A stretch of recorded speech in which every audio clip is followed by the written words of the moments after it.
The Labour MP Stephen Kinnock found himself at the centre of the diplomatic row which followed the poisoning of Alexander Litvinenko when he was working in St Petersburg for the British Council. And he joins us on the line from Swansea. Good morning to you. Good morning, Nick. No rush to judgment, says the Labour leader. Perfectly reasonable position given our history, isn't it?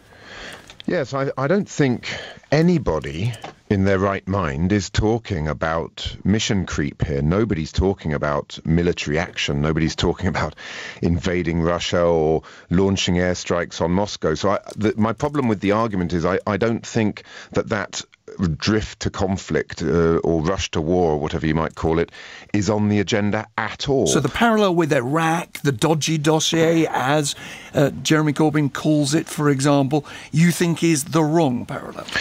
I do, and I think with the weapons of mass destruction dossier, that was a very different sort of intelligence gathering exercise, some of it based on subjective and anecdotal intelligence harvested from a whole range of sources. Salisbury is based on hard scientific facts given to us by the world's leading experts in Porton Down on chemical warfare and nerve agents. The science may be fact, but the judgment be disputed. The fact of the science, in other words, what the nerve agent is, may be a fact, but there is no fact at the moment, no clear evidence as to who actually deployed it, is there?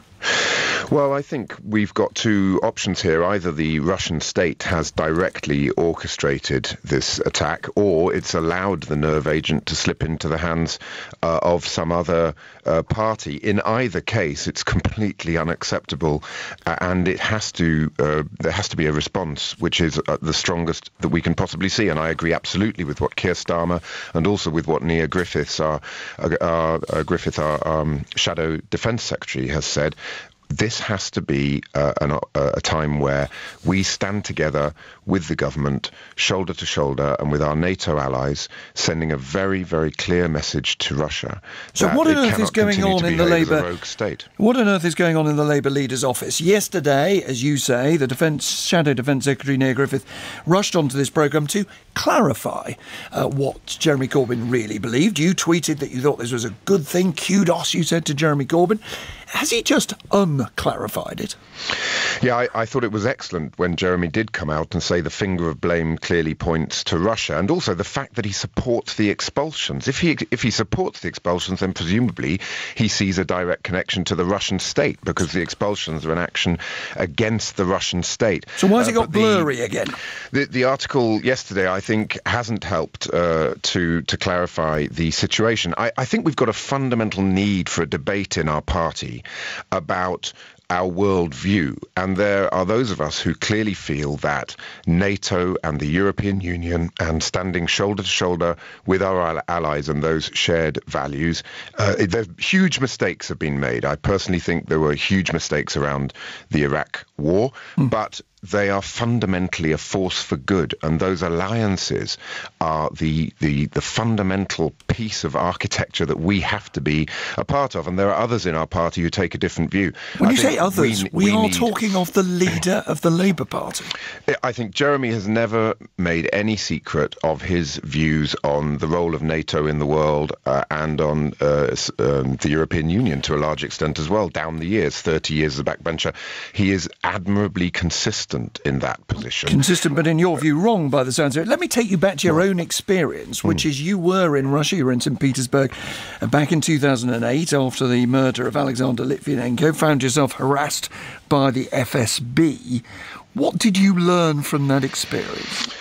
I learned that they are utterly ruthless, and compromise is weakness. So, there are no win-win situations in Russia. It's you win, I lose, or I lose, you win. And so I think what we have seen with the measures that the Prime Minister has taken are the right ones, but I also think we should seriously consider about making a coordinated approach to FIFA and talk about and talk with FIFA and other allies about moving the World Cup to 2019 and having it hosted in a different host country or countries. Final thought. Your leader refers to McCarthyism, saying in his article that this rush to judgment means that people who don't take that view are treated in a way as if they're somehow dissident voices.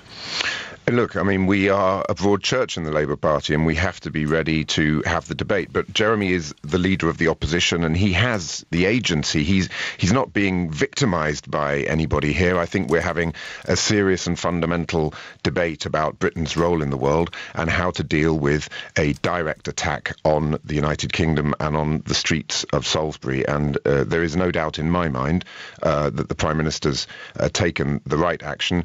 I think we should be seriously looking at the World Cup as well as a point of leverage. The Putin has invested billions of rubles in the World Cup. He sees it as an opportunity to showcase his regime to the world. Do we seriously think that we should be having a celebration of the beautiful game in Russia in the summer, given what's happened on the streets of Salisbury? Got to leave it there. Thank you for your time. Thank you.